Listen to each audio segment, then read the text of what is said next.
여러분, 이제 2026년이 이제 벌써 일주일이 지났습니다. 저희가 여기 새해맞이 예배 같이 모여서 카운트다운을 하며 2026년을 맞이했던 것도 벌써 7일이 흘렀어요. 여러분, 어떻게 잘 보내고 계신지요? 2026년을 맞이하면서 우리가 각자 자기의 삶 속에서 계획을 하셨을 거라 생각합니다. 올해는 이래 봐야지, 올해는 이거 해봐야지, 올해는 이거 한번 끝까지 한번 해봐야지 등등등 각자의 계획을 한번 삼으시고 해보시고 계실 텐데, 이제 한 벌써 일주일이긴 하지만, 그쵸? 일주일이긴 하지만 지금 일주일 동안 잘 하고 계시는 분들도 있으실 테지만, 사실은 일주일 만에 내가 일주일 만에 이걸 내가 계획을 실패하다니 하는 분들도 있으실 겁니다. 근데 우리는 삶을 하루하루 또 1년 1년 살아가다 보면 우리가 삶에 대한 어떤 노하우가 생기기 시작합니다. 그리고 우리는 그거를 지혜라고 하기도 하고 경험이라고 하기도 하죠. 그래서 자연스럽게 내가 경험과 지혜와 어떤 노하우들이 생겨나가다 보면 내가 또 맞이하는 이 새해는, 또 내가 맞이하는 이 하루는 조금은 더 내가 계획한 대로, 내가 생각한 대로 잘 이루어지지 않을까 생각이 들어지죠. 그러니까 내가 생각이 잘 되어진다, 계획이 잘 되어진다는 것은 내 통제대로 내 삶이 잘 이끌어진다라는 걸 생각하는 건데, 근데 우리는 사실 하루하루 살아갈 때 여러분 더 잘 살아지시나요? 어떻게 더 잘 통제가 되고 내가 계획한 대로, 내가 생각한 대로 잘 해결되고 살아지시는지요? 사실 이렇게 말한 이유가 그렇지 않기 때문이지요. 하루하루 살아가는데, 1년 1년 살아가는데 늘 새롭고 늘 새로운 국면이 나를 맞이하고 기다리고 있을 때도 참 많이 있습니다. 그렇다 보니 내가 통제한다고 하지만, 내가 계획한다고 하지만 그것대로 되지 않을 때가 참 많이 있습니다. 그럴 때 인간은 본능적으로 무엇을 느끼게 되냐면 두려움이라는 것을 느끼게 됩니다. 내 현실이 내 계획대로 뭔가 되지 않았을 때, 그래서 뭔가 내 통제를 벗어나서 뭔가 날 덮쳐오는 것 같은 느낌을 느낄 때, 아니 내가 아무것도 이 세상에서 아닌 것 같은 느낌이 들었을 때 인간은 두려움이라는 것을 느끼게 됩니다. 그 두려움은 각자의 인생에서 다 다르게 다가오죠. 누군가는 나의 건강이 두려움일 수도 있고, 누군가는 자녀에 대한 걱정이 두려움일 수도 있고, 누군가는 경제적인 부담, 혹은 관계의 피로, 앞날의 불확실함 등등등등 수많은 방향으로, 수많은 국면으로 우리는 우리 안에 어떠한 불안함, 우리 안에 어떤 두려움을 맞이하게 됩니다. 그런데 그리스도인들은, 특히나 하나님을 믿고 교회를 다닌다고 하는 사람들은 특히나 이 두려움이라는 글자에 굉장히 방어적인 태세를 보입니다. 여기서 방어적이라는 것은 무엇이냐면, 내가 두려움이라는 말을 들었을 때, 나 지금 두려움을 느끼나? 지금 내가 좀 두려움을 경험하나라는 그 두려움을 내 스스로 생각했을 때 괜히 예민해지거나 날이 서거나, 적어도 내가 두려움을 느끼지 않았을기를 빌거나, 아니면 나는 아니야, 나는 이렇게 두려울 수밖에 이유가 있었어, 다 합당한 이유가 있어 라고 나를 합리화하거나 등등등, 이러한 것들을 다 통칭하는 것이 바로 이 방어적인 태도라는 겁니다. 근데 우리가 이렇게 방어적인 태도를 보이는 이유는 단순합니다. 우리가 수없이 성경을 읽으며 설교를 들으며 들었던 말이 그리스도인들은 두려워하지 말라라고 들었기 때문이죠. 하나님이 우리에게 두려운 걸 원하지 않으셔. 하나님은 두려운 것을 절대 원하지 않으셔. 이건 잘못된 거야 라는 것을 우리가 알고 있기 때문입니다. 그렇기에 두려움이라는 글자를 들었을 때, 이건 잘못됐다, 이건 뭔가 하나님 원치 않으시는 것이다, 이것은 하나님과 반하는 것이다, 죄다, 이렇게 해서 우리가 더 방어적으로 나가더라라는 거지요.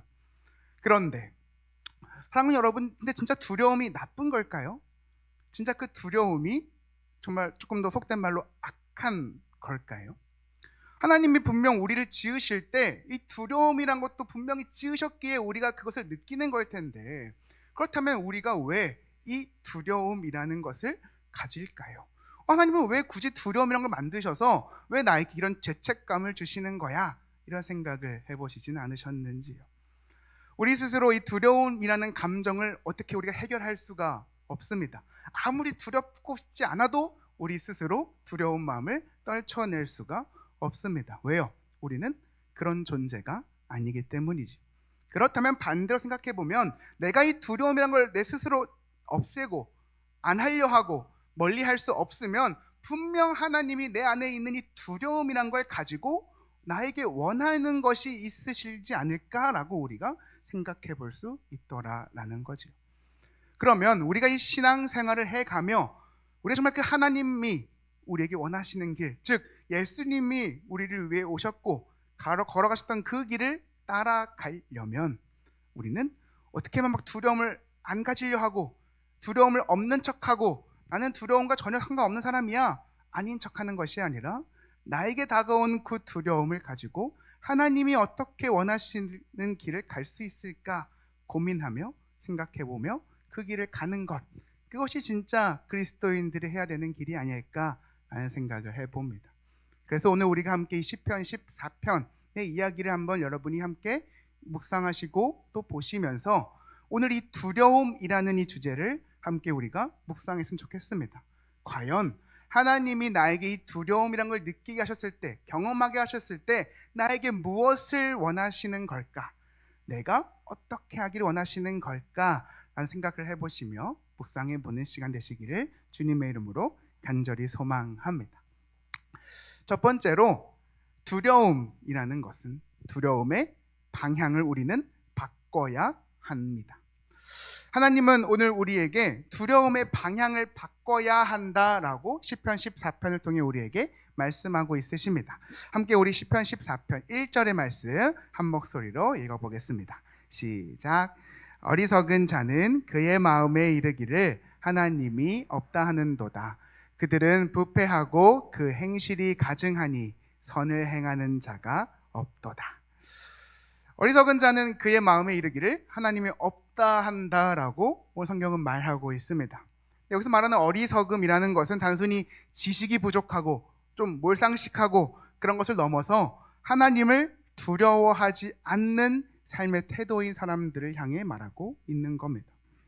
사람들은 앞서 말했다시피 반드시 두려움을 가지고 살아갑니다. 아니, 가지고 안 살더라도 한 번 내 인생을 살아가면서 꼭 한 번은 마주하게 되어 있습니다. 왜냐하면 두려움이라는 것은 사실 인간의 생존 본능이거든요. 내가 살고자 할 때 내 몸에서 발휘되는 본능입니다. 20세기 유명한 미국의 심리학자 중에 아브라함 매슬로우라는 사람이 있습니다. 그는 인간의 욕구를 5가지로 이루어졌다라고 해서 이렇게 나눠봤는데 한번 화면 띄워주시면 감사하겠습니다.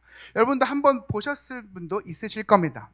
한번 읽어드릴게요. 맨 아래부터 가장 원초적인 거고 조금씩 이제 상위적인 욕구라고 보시면 됩니다. 첫 번째가 생리적 욕구입니다. 그리고 두 번째가 안전 욕구, 소속감의 욕구, 존중의 욕구, 자아 실현의 욕구. 그래서 이렇게 이 심리학자는 인간에게는 5가지의 욕구가 있는데 맨 아래부터 충족이 되어야 한 단계 한 단계 올라가지는 겁니다. 그러면서 결국에 인간이 가장 상위로 바라보아야 할 것은 자아 실현이다. 이렇게 주장하는 주장인데요. 거기서 우리가 알 수 있는 것은 생리적 욕구, 우리가 생존 본능이 가장 아래에 있다는 거예요. 나는 살고 싶어 한다는 거예요. 그래서 그 다음에 내가 살고 싶어 한 것들 그 다음 욕구가 뭐예요? 안전 욕구예요. 나는 안전하고 싶어 하는 사람입니다. 그것이 인간의 본능입니다. 처음부터 자아 실현을 원하는 사람은 없습니다. 내가 살아야, 그 다음에 안전해져야, 그 다음에 내가 이 그룹에서, 이 공동체에서 소속감을 느껴야 그 다음 단계로 갔을 때 자아 실현이라는 것을 할 수 있더라라는 거죠. 여기서 말하는 것은, 알고 싶은 것은 우리가 얼마나 안전하고 싶어 하는 것을 원하는 사람인가라는 것입니다.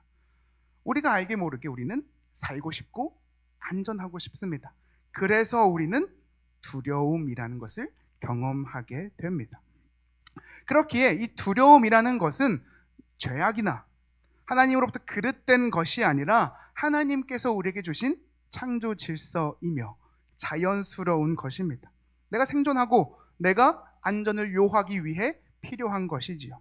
그런데 그렇다면 두려움을 내가 있느냐 없느냐, 내가 가지고 있느냐 없느냐가 문제가 아니라면, 그렇다면 문제는 무엇이냐면 내 두려움이 어디를 향해 있느냐가 우리에게 중요한 포인트라는 거죠.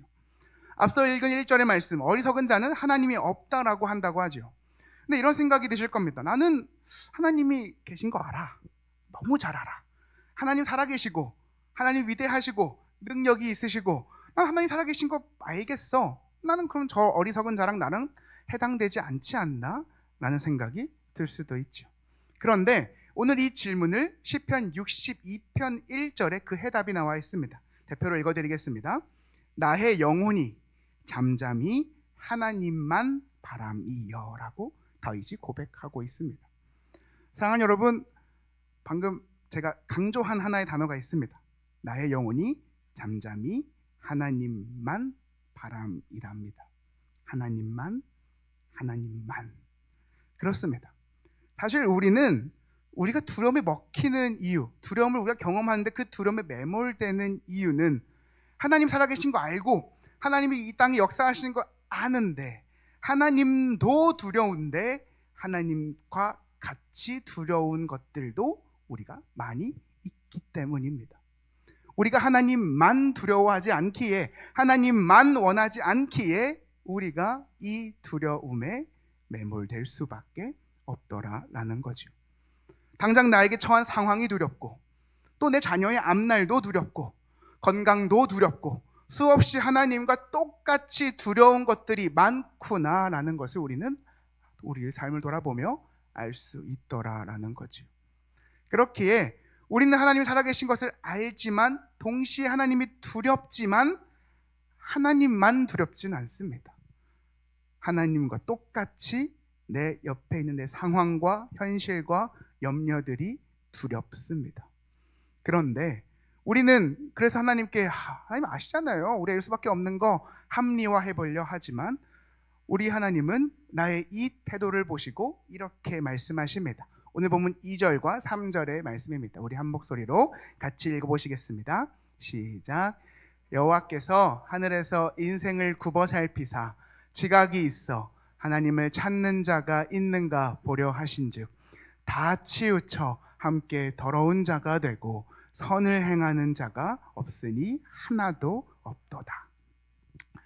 우리 서로를 다 공감하죠. 우리는 다 이해합니다. 그럴 수 있어. 저 상황 충분히 두려울 수 있어. 저 현실 충분히 막막할 수 있어. 난 당연히 그렇게 이해하는 거, 생각하는 거 공감해. 우리는 서로 우리를 다 공감하고 다 이해하지만 우리 하나님은 우리를 보실 때 어떻게 보시냐? 야, 이 두려움을 얼마나 나에 대해서 나를 쳐다보는 애가 있나 봤더니 애들이 다 치우쳐서 나를 바라보는 자가 하나도 없다라고 말씀하고 계시는 겁니다. 다 더러운 자가 되어 선한 일을 하는 자가 하나도 없구나라고 우리에게 말하고 있으신 겁니다. 맞습니다. 우리가 하나님과 똑같이 다른 것들을 두려워하기 시작하면요, 우리는 원치 않았을지언정 그것들이 나의 우상이 됩니다. 왜요? 하나님과 똑같이 두려워하거든요. 내가 하나님을 두려워하는 것처럼 나의 상황을, 나의 현실을, 나의 미래를 똑같이 두려워하거든요. 그럼 하나님이 보시기에 그 염려는, 그 두려움은 우상들입니다. 그렇다면 우리는 그때부터 하나님과 다시 또 멀어지게 되더라는 겁니다. 그것이 하나님이 보셨을 때, 우리를 보실 때의 하나님의 시선입니다. 사랑하는 여러분, 그렇다면 우리는 잊지 말아야 합니다. 우리는 분명히 우리 서로끼리 다 알지요. 공감하고 이해하지요. 이런 상황이고 그런 막막한 거 다 이해하지만 우리 스스로는 하나님 앞에 봤을 때는 그렇게 합리화해서는 안 된다라는 거지요. 하나님, 이것도 두렵긴 하지만 내가 하나님을 더 두렵게 하여 주시옵소서.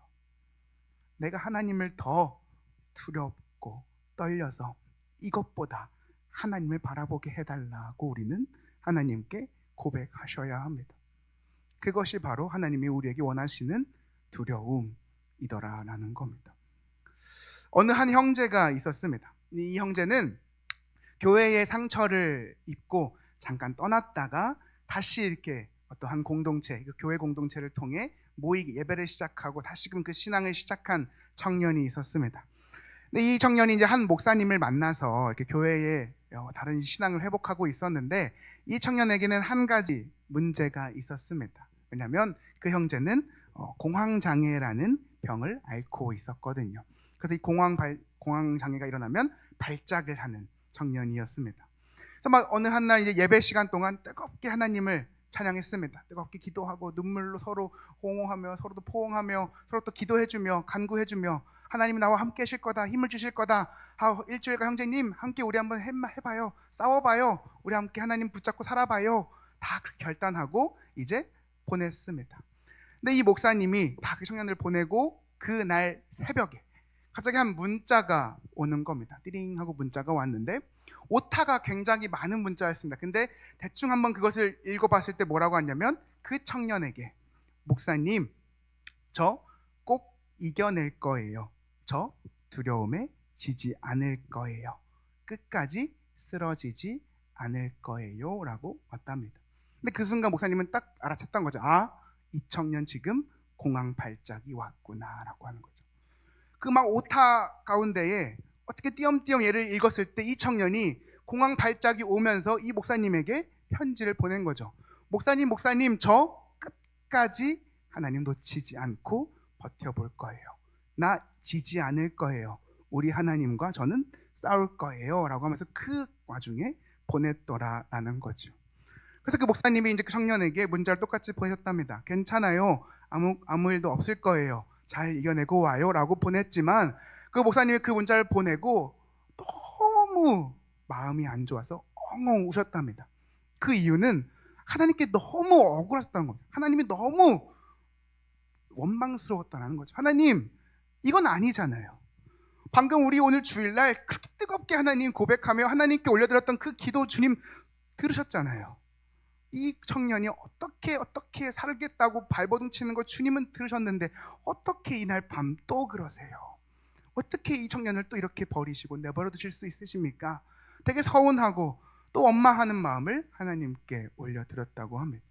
근데 그러고 그냥 몇 시간이 지나자 또 문자 하나가 띠링 왔다고 합니다. 그 청년이었습니다. 그리고 그 문자는 이렇게 적혀 있었습니다. 목사님, 저 지금 기절해도 진 것 아니지요? 저희 하나님이 진 것 아니시지요, 목사님? 라고 왔다라고 합니다. 사랑하는 여러분, 이 청년의 고백이 어떠십니까?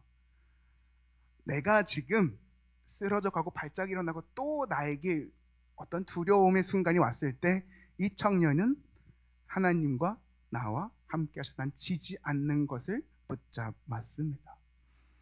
너무 멋있는 고백이지 않습니까?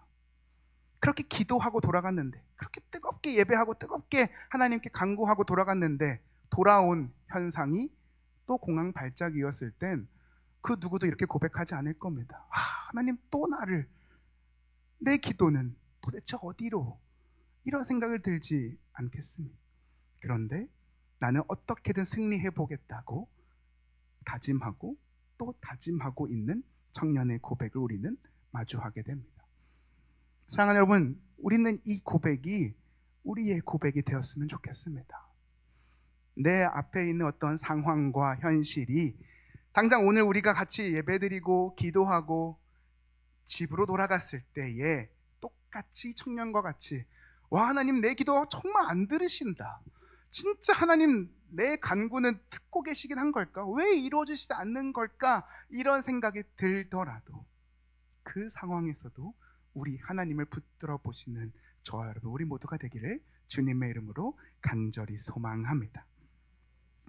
두 번째로, 우리가 그 두려움을 가지고 하나님께 방향을 틀어 나아갔을 때 우리 하나님은 나의 피난처가 되어주신다고 말씀하십니다. 오늘 시편 14편 5절에서 6절의 말씀 우리 함께 같이 한 목소리로 읽어보겠습니다. 시작. 하나님의 의인의 세대에 계심이로다. 너희가 가난한 자의 계획을 부끄럽게 하나 오직 여호와는 그의 피난처가 되시도다. 아멘. 우리는 우리의 두려움을 아시는 하나님께서 선포하고 계시는 겁니다. 내가 너의 피난처가 되어주겠다라는 거죠. 하나님은 그 두려움을 내가 알고 그 하나님께 그 두려움을 가지고 오는 자의 신앙을 절대 나무라고 하지 않으십니다. 그 사람을 소극적인 사람, 잘못된 사람, 니는 악인, 너는 나랑 영원히 함께 할 수 없어 라고 지정하지 않으십니다. 진정 그 두려움을 느끼고 그 하나님 앞에 내 두려움을 가지고 오는 자는 내가 너의 피난처가 되어주겠다라고 우리에게 선포하고 계십니다. 하나님이 나의 피난처가 되신다면, 하나님이 내 모든 삶을 다 이렇게 방어막을 쳐서 보호하신다면, 우리 앞에 있는 어떤 다른 두려움들은 아무 문제가 되지 않지 않을까요? 피난처라는 정의, 언어학적 정의는 재난을 피하여 거처하는 곳이라는 의미입니다. 히브리어로는 마흐세후라고 하는데 그 뜻은 위험을 피해 숨다, 더 강한 존재 아래로 몸을 피하다라는 뜻을 가지고 있습니다. 그럼 예를 들어볼까요? 우리 갑자기 그냥 상상 한번 해보는 겁니다. 갑자기 우리가 지금 예배를 드리고 있는데 갑자기 강도 9짜리 막 대지진이 나는 겁니다. 그렇죠? 막 지금 흔들리고 막 난리가 났습니다. 그러면 우리는 빨리 밖으로 도망쳐서 어딘가 지하로, 그렇죠? 안전한 곳으로 숨게 되죠. 근데 안전한 곳에서 숨었다고 했는데도 사실 우리는 두렵습니다. 왜요? 여기가 진짜 안전할까? 내가 또 구조대원이 안 오면 어떡하지? 진짜 내가 살 수 있을까? 당장에 내가 목숨을 부지했더라도 그 두려움 앞에 우리는 또 그 두려움을 느끼고 벌벌 떨고 있겠죠. 그런데 내가 그렇게 벌벌 떨고 있는데 딱 옆을 봤는데 되게 익숙한 얼굴이 하나 있습니다. TV에서 많이 본 얼굴인데 하고 봤더니 대통령이 거기 있는 겁니다. 그럼 여러분 딱 그 대통령 얼굴을 봤을 때 어떤 생각이 드시겠어요? 어떤 정당을 지지하는 것을 막론하고 대통령이 여기 있으면 그래도 여기는 안전하겠다라는 생각이 들지 않겠습니까? 그래도 적어도 내가 구조대원이 안 와서 죽을 일은 없겠다. 야, 대통령이 여기 있으면 생각보다 여기가 되게 안전한 곳인가 보다. 그런 생각이 들지 않겠습니까? 마찬가지입니다. 사랑하는 여러분, 하나님이 말씀하시는 그 피난처라고 하는 것은요, 어떤 특정 장소나 특정 상황이나 이런 교회를 지칭하는 말은 아닙니다. 그곳은 누가 있느냐가 중요한 것이죠. 그 누구는 바로 하나님입니다. 하나님은 내가 거기 있는 곳이 너의 피난처가 될 것이다 라고 말하고 있는 것이지요. 그렇기에 피난처 안으로 들어간다라는 것은 우리가 하나님 안으로 들어간다라는 것입니다. 우리가 어떤 상황에 있든 어떤 현실에 있든 어떤 장소와 어느 때에 있든 하나님이 그곳에 계신다면 그곳이 피난처입니다. 그것을 꼭 믿고 소망하시는 저와 여러분, 우리 모두가 되기를 주님의 이름으로 간절히 소망합니다. 하나님을 두려워하며 그분 안에 거하는 사람은 어떤 인생의 풍파가 나에게 찾아와도 쉽게 무너지지 않습니다. 물론 파도를 느끼죠. 물론 풍파를 느끼고 물론 힘듭니다. 그러나 그것이 내 인생을 무너뜨릴 정도까지는 안 된다라는 겁니다. 왜요? 문제가 없어서가 아니라 그곳이 나와 함께 하시는 하나님이 계시기 때문이더라라는 거죠. 내 상황이, 내 자녀의 형편이, 내 집안의 미래가, 경제적인 상황이 뭐 그런 것들이 모두 다 잘 되고 내 계획한 대로, 내가 생각한 대로 착착착착 풀려나가는 것이 피난처가 아니라는 겁니다. 그 상황에서, 그 현실에서 하나님이 나와 함께 하실 것을 믿고 또 소망하고 경험하며 그곳에서 하나님을 누리는 것, 경험하는 것, 그것이 바로 나와 함께 하시는 그 하나님, 나에게 피난처를 주시겠다라고 선포하신 그 하나님을 경험하는 순간일 거라 믿습니다. 아까 제가 말씀드렸던 그 청년 기억나시죠? 공황장애가 있다던 청년. 그 청년이 이제 발작이 어느 정도 좀 진정이 되고 그 목사님께 이렇게 문자를 보냈다고 합니다. 목사님, 제가 이러한 상황으로라도 하나님을 의지할 수 있으면 이 육신의 연약함 평생 가져도 좋아요. 아니, 그것 때문이라도 제가 이 육신의 연약함 평생 가지고 갈래요. 어차피 불안하고 힘들어도 싸워야 할 것이라면 나는 하나님 사랑하면서 싸우고 싶어요 라고 그 목사님께 보냈더라고 합니다. 그래서 그 목사님은 그 문자를 보시고 너무너무 자신이 부끄러우셨다고 합니다. 나는 그 사실을 듣고 그 소식을 듣고 그렇게 하나님 원망하고, 그렇게 하나님 왜 내 기도 안 들어주시냐고, 왜 또 우리를 버리시냐고 하나님께 핀잔을 내놓았는데, 정작 당사자는 내가 하나님을 함께 할 수 있다면 이 육신의 연약함이라는 축복이라고 여긴다라는 고백을 들었을 땐 자신이 너무나도 작아 보였다라고 합니다. 사랑하는 여러분, 그리스도인이 축복을 받은 이유는 너무나도 많지만, 제가 감히 바라건대 우리가 축복받은 이유 중 가장 큰 이유는 내가 어떤 상황에 있어도, 내가 어떤 상태에 있어도 하나님이 나와 함께 하시기 때문임을 믿습니다. 그렇기에 여러분도 우리가 그 하나님을 바라셨으면 좋겠습니다. 하나님, 내 상황이 녹록지 않아요. 하나님, 너무 두려워요. 어떻게 해야 할지 모르겠어요. 방법이 생각이 안 나요. 당장 해결해야 되는데 어찌할 바를 모르겠어요. 그런 순간들이 너무나도 많이 찾아올 때마다, 그럴 때마다 우리는 그 두려움을 가지고 하나님께 나아가셨으면 좋겠습니다. 하나님, 그래도 내가 이 두려움보단, 이 세상의 나의 현실과 상황과 이 나의 미래와 경제적인 상황, 그 모든 것들보다 하나님이 더 두렵습니다. 맡깁니다. 하나님, 내가 이런 상황을 통해서라도 하나님 만날 수 있다면, 하나님을 경험할 수 있다면, 하나님 함께 하시는 것을 내가 경험할 수 있다면 내가 이 두려움이라도 나에겐 축복입니다 라고 함께 고백했으면 좋겠습니다. 그것이 하나님이 우리에게 그 두려움을 주신 이유라고 저도 믿습니다. 그럴 수 있는, 그런 사투를 승리할 수 있는 저와 여러분 우리 모두가 되기를 주님의 이름으로 간절히 소망합니다. 말씀을 맺겠습니다. 사랑하는 여러분, 오늘 시편 14편은 우리에게 묻습니다. 너는 무엇을 두려워하며 살아가고 있니? 라고 물어보고 있습니다. 사랑하는 여러분, 무엇을 두려워하며 살아가고 계십니까? 내 어떤 상황, 현상, 수없이 많은 그 말로 표현할 수 없는 것들을 두려워할 수 있지요. 저도 너무 공감이 됩니다. 전 당연히 인간이고 당연히 저도 그런 상황이 두려운 사람으로서, 그러나 우리가 하나님 앞에 그것을 합리화하지 않으셨으면 좋겠습니다. 적어도 하나님과 나의 관계에서는 하나님, 내가 이것들보다 하나님을 더 두려워하게 하여 주시옵소서. 내가 더 하나님을 더 두렵습니다. 하나님을 놓칠까봐 두렵고, 하나님을 떠날까봐 두렵고, 내가 그 하나님의 사랑을 못 누릴까봐 두렵습니다. 내가 그렇게 이 상황과 현실에 매몰되지 않게 해주세요라고 기도하시며 하나님께 나아가시는 저와 여러분 되었으면 좋겠고요. 두 번째로는 나의 그 두려움의 방향을 바꿨을 때 그 피난처로와 되시는 그 하나님을 경험하셨으면 좋겠습니다. 하나님, 내가 하나님 정말 다 내려놓고 하나님 바라봐요 라고 했을 때, 사랑하는 내 딸아, 사랑하는 내 아들아, 그래, 내가 너와 언제나 함께 해줄게. 그 상황 힘들 수 있지, 그래도 내가 너와 함께 해줄게. 내가 영원히 너를 버리지 않고 함께 해줄게. 그런 하나님의 놀라운 그 사랑을 꼭 경험하시는 저와 여러분 우리 모두가 되기를 주님의 이름으로 간절히 소망합니다.